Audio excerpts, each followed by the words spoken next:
àwọn ọba fi ń bẹ ọlọ́run kí ọlọ́run kó mọ́sá gba ìjókòó yìí ní ẹ̀sìn fún ẹni kọ̀ọ̀kan wa halqatul ilmi wal basirati khairun min al jalasati allati la yastafidu minha al muslim ìmá jókòó láti máa wá àlékún mímọ̀ nínú ẹ̀sìn wa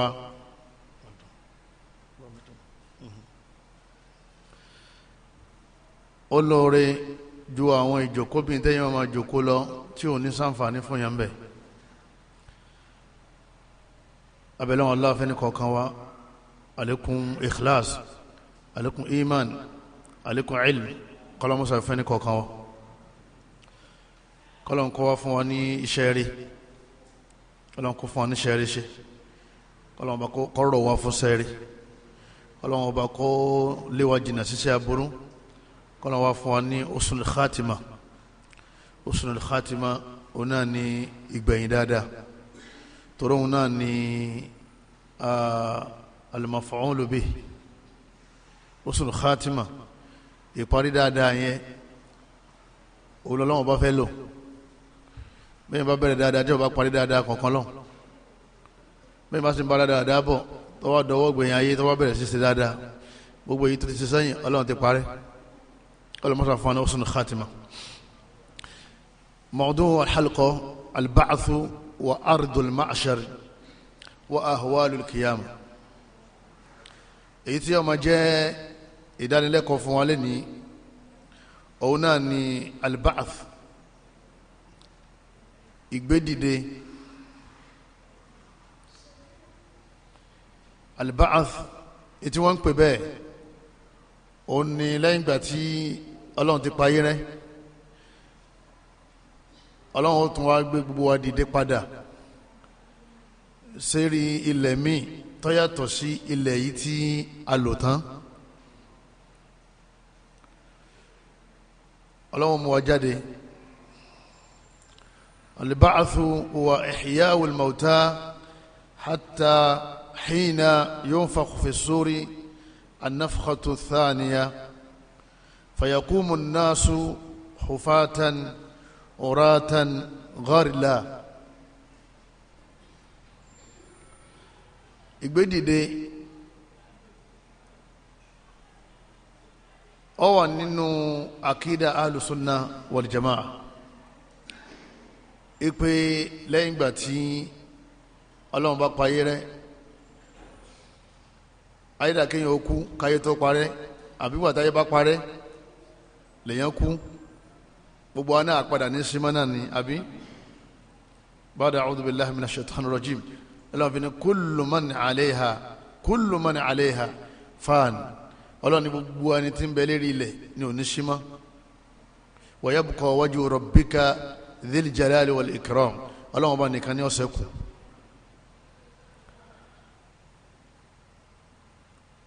ihya'ul mawta níta ń pè ní ba'ath òun náà ní ká gbé wa dìde lẹ́yìn ìgbà tá a ti kú pẹ̀lú fèrè èyí tí ọ̀kan náà màláíkà tí yóò fọn kú mú táwa ti gbọ́ ohun yẹn báyìí ohun fèrè yẹn ẹ dìde ní túmọ̀ ẹ̀ màláíkà ó ní jama Allahu akbar bí ìwo màálù ṣe rí hun ní tí ó gbé bọnu bó ṣe rí náà nìyẹn àmọ́ yàtọ̀ sí ti màálù.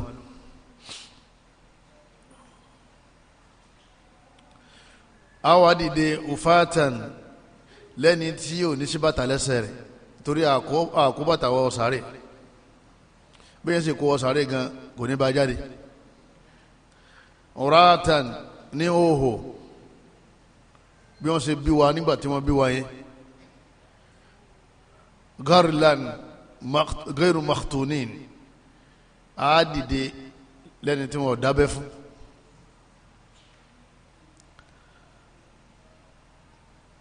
al-adillatu ala al-ba'thi kathira àwọn àlùfáà ní ìdìde padà nínú sàárè àbí ìdìde padà sí ardul mahshar. Ardul mahshar òun náà ni eré ilẹ̀ míì tọ́lọ́wọ́n ọba tún dá tọ́yàtọ̀ sí ilẹ̀ yìí tá ń lò yìí, òun ó funfun báláwo ni. anabi sàlàyé lérí ẹ̀ sallallahu alayhi wa sallam. ìdìde yẹn nínú àkídà mùsùlùmí tí ó gbọ́dọ̀ bọ́ kú lẹ́mìí èèyàn kéèyàn tó kú ni. ẹni tí bá ń rò pé maybe bóyá dìde ẹ̀ṣájà máa kírun, bàbá dìde àwa Jánnà, bá a sì dìde padà náà tán bá a dìde náà nù, èèyàn gbọ́dọ̀ maybe ò sí mbẹ̀. ẹni bá maybe lọ́dọ̀ Ọlọ́run ọba kò ní wà Jánnà, nítorí Ọlọ́run ọba ní ẹ dìde tọ̀, nítorí Ọlọ́run ọba ti sọ àyè tún dáàtò ẹ̀ mọ́. a máa nígbàgbọ́ lérí nítorí Ọlọ́run ọba ní ká máa rí, a sì máa nígbàgbọ́ lérí nǹkan tọ́lọ́run ò ní á rí, àmọ́ Ọlọ́run sọ pé ń bẹ nínú ẹ̀ ní alba'ath al-ghaibiyat, àwọn nǹkan tá a rí tọ́lọ́run sọ pọ̀ wà tá a nábì júwe fún wa sallallahu alayhi wa sallam. nínú àwọn ẹ̀rí yẹn tọ́lọ́run fi ń tawájí nínú Quran ipe bá a ṣe wà láyé yìí a tún lò wá dìde padà o, a tún lo ìṣẹ̀mí mi. mùsùlùmí nìkan ló nígbàgbọ́ nínú ẹ̀, gbogbo àwọn tó wá yàtọ̀ sí mùsùlùmí wọn ò nígbàgbọ́ ń bẹ, ni wọ́n fi máa hùwà kíwà, ni wọ́n fi máa ṣe ṣekúṣe, ni wọ́n fi máa ṣe gbogbo nǹkan tí ó dáa, nítorí pé ẹ̀mí ẹ̀ ni pé bàbá ti kú ó ti ṣe kíní, ó ti tán náà nìyẹn, kò tán o. Ọlọ́run bá ní a'udhu billahi minash shaitani rajim, thumma innakum ba'da dhalika lamayitun. lẹ́yìn ìgbà tẹ́ ń sọ̀rọ̀ tẹ́ ń lọ tẹ́ ń bọ̀ nílé ayé ẹ padà kú o. wọ́n gbé àbúsí, wọ́n padà gbé umu náà sí, ẹ padà jáde láyé ńjọ́ kan. thumma innakum yawmal qiyamati tub'athun. lẹ́yìn náà a wá gbé yín dìde, tub'athun látara ba'ath, a wá gbé yín dìde níjọ́ al-qiyama. Suratul Mu'minun aya 15-16. bàbá ti rẹ́rìn inú Quran tọ́ samu àwọn ọ̀tọ́ àti sekini àti gbà. ìwọ tó bá gbà tẹ́lẹ̀ nísìnyí náà ni kò máa gbà. aláàánú àwọn ó gbé ọ dìde. Ọlọ́run tún sọ nínú aya mi, Ọlọ́run ọba ní kama badana awwala khalqin nu'iduhu. kama bada'na awwala khalqin nu'idu,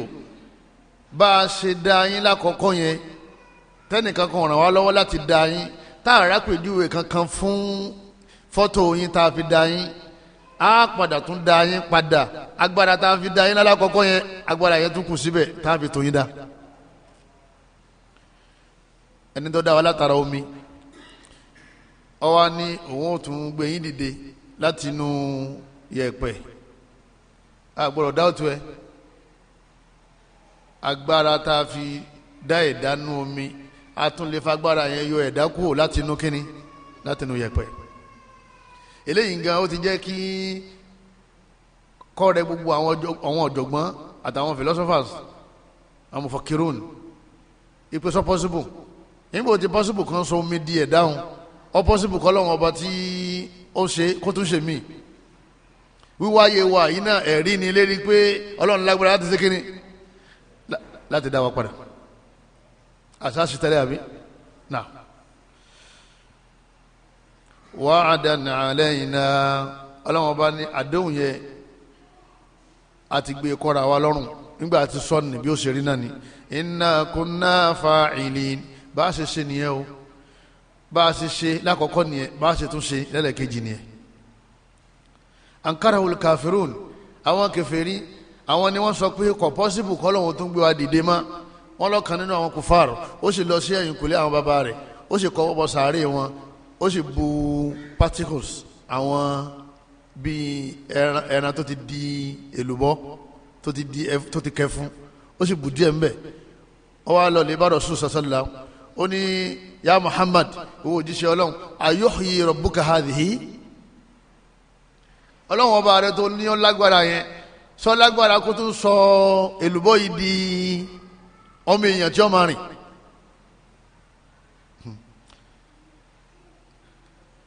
ọlọ́wọ́n bá ń sọ ní Qur'an ọlọ́wọ́n bá ní za'ama alladhina kafaru an lan yub'athu àwọn kèfèrí wọ́n ń ròyìn pé àní gbé àwọn dìde kul bala sọ fún wọn pé kò rí bí wọ́n ṣe ń rò wa rabbi mo fi ọlọ́wọ́n bá mi búra latub'athunna àgbè yín dìde dandan ni latub'athunna dandan ni kẹ́ dìde thumma latunaba'unna dandan ni kan fún yín ní ròṣẹ́ yín tẹ́ ṣe bima amilitum iṣẹ́ tẹ́ ṣe láyé wa dhalika ala Allahi yasir ọlọ́wọ́n bá ní yasiru ala Allah ó yí sí fún mi ọlọ́wọ́n bá púpọ̀ ó rọrùn fún mi gan kọ́ra kò ná mi wàhálà nínú àyà yìí láti rí i pé kán lè bá fún wa ní ròṣẹ́ wa ni wọ́n fi fẹ́ gbé wa dìde àwọn ń gbààwẹ̀ àwọn nǹkan ọgbà àbí àwọn kírun àwọn kan ò kí àwọn dìde lóru àwọn kan ò dìde àwọn ṣe sùúrù àwọn kan ò ṣe àbí àwọn jẹ àlàálẹ̀ àwọn kan jẹ àrọ́m àwọn sinlọ àwọn kan ò sìn tọ́ kò lè lọ lásán gbogbo wàhálà ọ̀run ni wọ́n ti san wọ́n lẹ́san dáadáa kọ́lọ́mọ́sá fẹ́ súnà àwọn ẹni rẹ̀ wa qad ara Allahu ibadahu ihya al-mawta fi hadhihi ad-dunya wọ́n ní yàtọ̀ sí àwọn ẹ̀rí yìí pírátíkà ká jí òkú ọlọ́run ọba ó mú wá sérí ilẹ̀ yàtọ̀ sí gbọ́kàn sọ pé òun ó jí òkú ọlọ́run ti jí òkú lérí ilẹ̀ tá a rí báyìí tó wà nínú tàn ń bẹ nínú ìtàn àwọn ọmọ Ísírẹ́lì wọ́n kó jọ kan inú wọn bàjẹ́ látara pé wọ́n pa ọ̀kan nínú wọn tọ́ kí lọ́wọ́n bá ní kàn ṣe ọlọ́run ní kàn lọ́ọ́ lè pa màálù arákùnrin yìí ó sì gbadà dìde kú ònú sàárè wọ́n sì bìtà lọ́pàá ọlágbájá lọ́pàá òun ó sì sùn padà nílé ayé yìí tá a wáyé náà anabiwa Ibrahim alayhi salatu wa salam ó dìde sọ fọlọ́wọ́n bá ń jọ kan wa idh qala Ibrahim rabbi arini kayfa tuhyil mauta ìwọ ọlọ́wọ́n ọba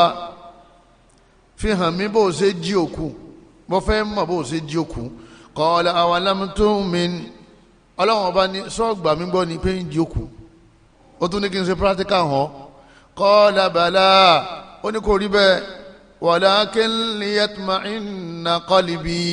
kẹ́mi mi ó lè balẹ̀ ní mọ̀mọ́ pé ó lè ṣe àmọ́ wọ́n fẹ́ kẹ́mi mi ó tún balẹ̀ sí qala fakhudh arba'atan min at-tayr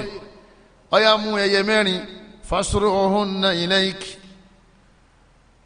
kọ́ wá gún papọ̀ kó gún àwọn ẹyẹ mẹ́rẹ̀ẹ̀rin kó gún papọ̀ thumma ij'al ala kulli jabalin minhunna juz'an wàá fi kọ̀ọ̀kan sẹ́rí àpáta ọ̀tọ̀ọ̀tọ̀ ó ti gún mẹ́rẹ̀ẹ̀rin papọ̀ àbí ó ti gún pọ̀ ẹ̀jẹ̀ ẹran àti ìyẹ́ gbogbo ẹ̀ ti wọnú ara wọn ọlọ́run ní wàá bù sọ́nà mẹ́rin kọ́ wá fi sírí òkè mẹ́rin thumma ud'uhun kọ́ wá fi orúkọ èmi ọlọ́run ọba pè wọ́n yí pé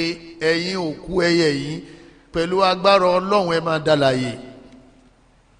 ya'tinaka sa'ya ó rí pé gbogbo wọn ó di àlàyé pẹ̀lú agbára èmi ọlọ́run ọba wọn. wa'lamu anna Allaha azizun hakim lọ́lẹ̀ mọ̀ pé mi ọlọ́run ọba tóbi mo sì ní ọgbọ́n hakim ọ̀jọ̀gbọ́n lèmi ọlọ́run Suratul Baqara ayah 260. anabi Ibrahim sì ní bismillah lójú ẹ̀ báyìí náà ni ìyẹ́ ẹyẹ number 1 ní ti ń lọ sí ibi bọ́dì rẹ̀ ẹ̀jẹ̀ number 2 ní ti ń lọ sí ibi ẹ̀jẹ̀ rẹ̀ egun number 4 ó ti kúrò níbi egun number 1 ó ti bọ́ sínú egun tiẹ̀ gbogbo wa ń lọ ń bọ̀ báyìí gbogbo bá pé sí ara kálukú wọn wọ́n sì bẹ̀rẹ̀ sí mìírí tsọ́tsọ́tsọ́tsọ́ wọ́n sì ń dún anabi Ibrahim ní alágbára ni wọ́n lọ. àtẹ̀yẹ àtàwa kí ni yàtọ̀ láàrin wa bẹ́ẹ̀ ṣe pa ìran ni bí kọ̀ńténà bá rí lùyàn náà bí ó ṣe pààyàn náà nù bí ìran náà ẹ̀mí tó wà lára àwọn ẹranko máa mí àṣẹ yẹn náà lọ́lọ́run pàṣẹ pé káwọn náà mọ̀ sí kíni káwa náà máa mi ìtumọ̀ ẹni pé ọba ọlọ́run ọba tí máa ń ṣe kíni tí máa ń jí òkú ni gbogbo àwọn nítorí fi hadhihi al-ayyam kathratil fitan láwọn àsìkò tá à ń lò lọ́wọ́ yìí fìtínà pọ̀ qasatil qulub gbogbo ọ̀pọ̀lọpọ̀ ẹ̀mí ó ti le tí ọ̀rọ̀ fọlọ́mọ́ nínú tí máa ń rọ ẹ̀mí òun náà ní kéèyàn máa rántí pé bá a bá dì láyé wọn ó tù lọ́rùn tá a bá tó láyé wọn ó tún tó lọ́rùn gbogbo tá a bá ṣe wọn san wọn lẹ́san lọ́rùn ọlọ́run tún sọnù àyà mi ọlọ́run ọba ní awalam yaraw anna Allaha alladhi khalaqa as-samawati wal arda ọlọ́run ọba ní ṣé wọn ò rí ni pé àwọn ọlọ́run ọba la dá sánmà àtilẹ̀ walam ya'ya bi khalqihin ọlọ́run ọba ní sánmà àtilẹ̀ tá a dá yẹn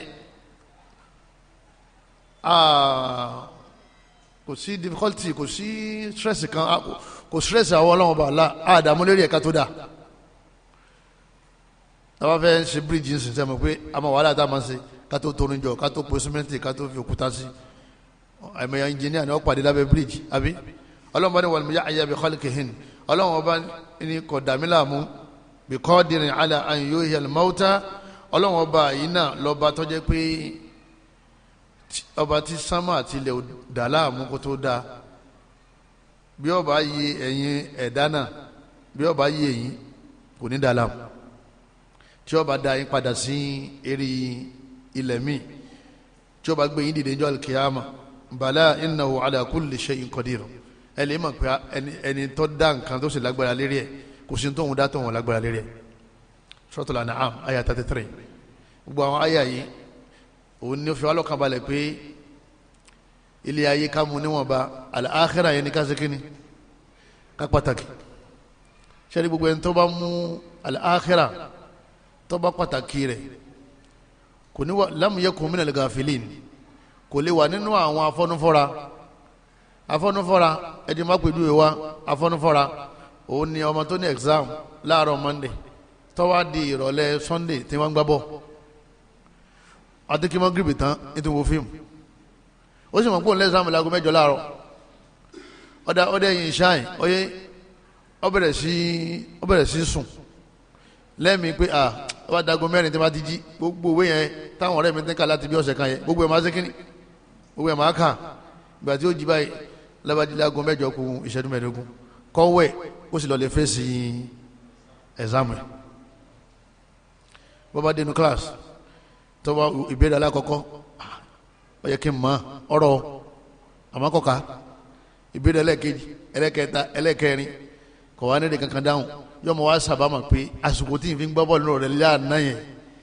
kọ́ wá jẹ́ pé n tí ń kànú ọ̀rọ̀ onídìí báyìí lẹ́nu àsìkò tí n fi ń wo fíìmù yẹn kọ́ jẹ́ pé ìwé ní ká kò nídìí báyìí àsìkò tí mo fi sùn yẹn tó jẹ́ pé àsìkò tá a tún sùn tún pọ̀ àsìkò orun ọwọ́ àwájú ni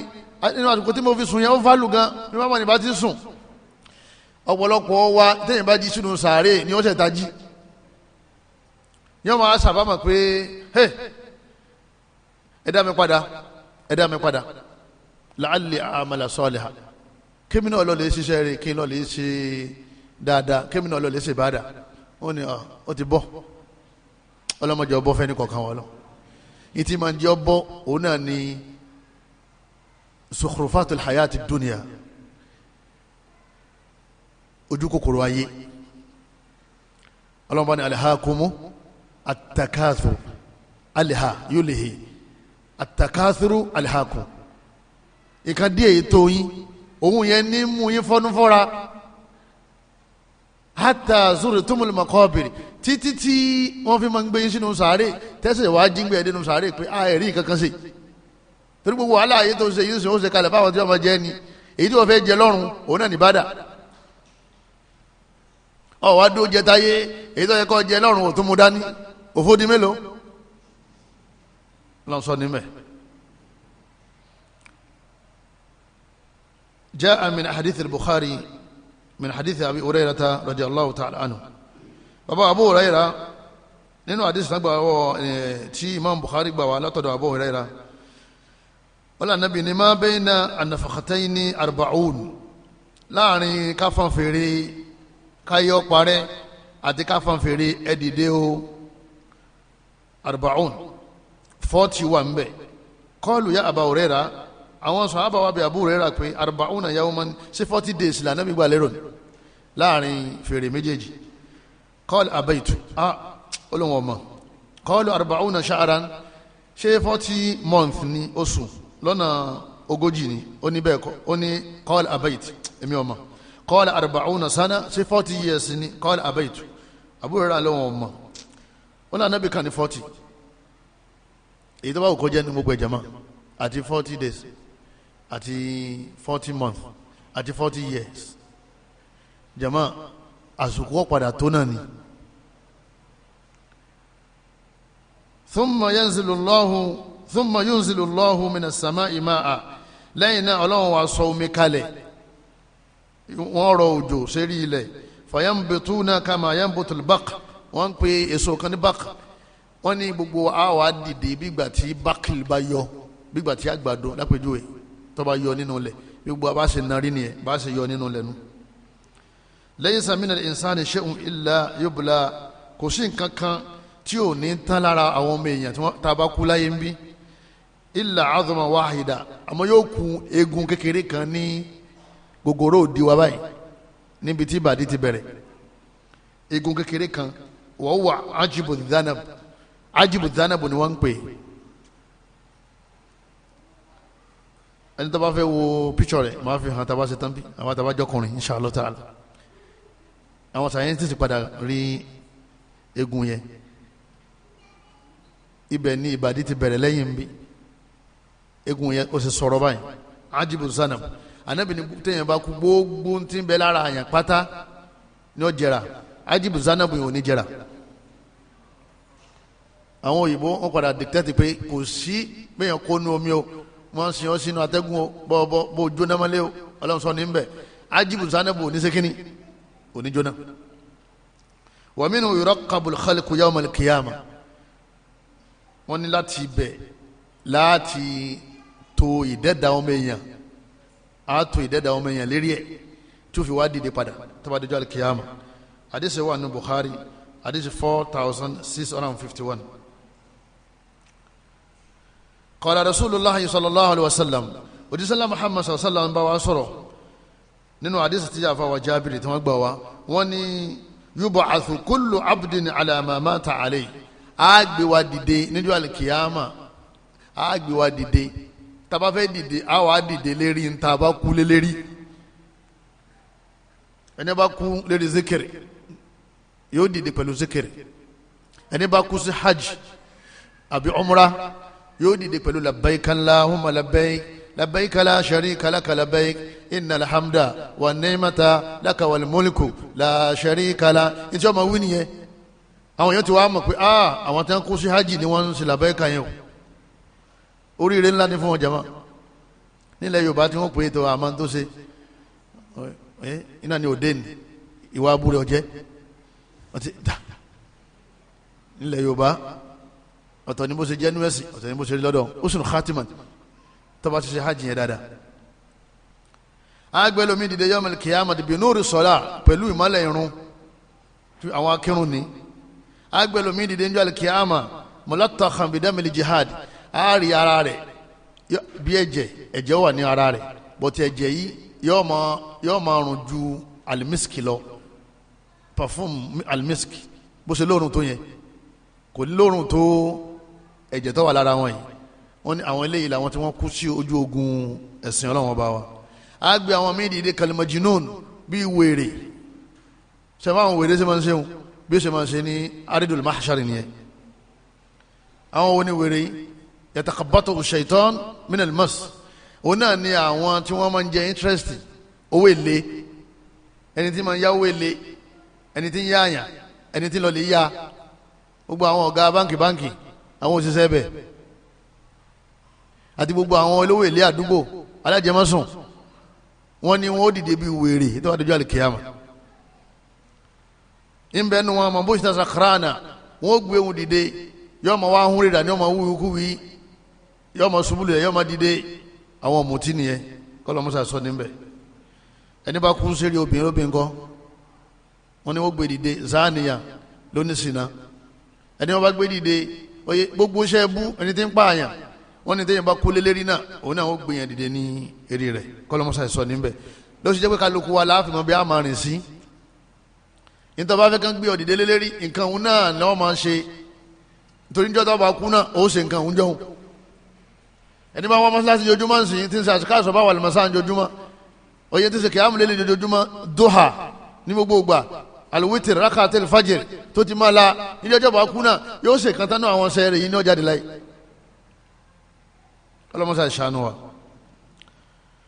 àwọn alùfẹ́ẹ̀sì wọ́n ní mọ̀ṣábà aláṣẹ àṣà àlẹ́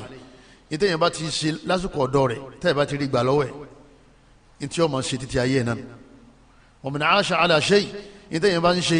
nínú ayé máta àlẹ́ eré ẹ̀ náà ni ó padà kú lélẹ́rì illa man asmahullah àfẹnitọ́ lọ́nà bá ṣàánú lọ́kù ọlọ́run bá ní yawma yaqumun nasu li rabbil alamin ọlọ́run ní gbogbo yẹn ẹ́ dìde fẹ́mi ọlọ́run ẹ́ dìde báyìí yóò wá kú èmi ọlọ́run bá nìkan wájú yín tí ń fèsì àyà yìí náà ń tọ́ka nínú alukur'ani pé á dìde suratul mutaffifin àyà ẹlẹ́kẹfà tó ìgbé dìde lélẹ̀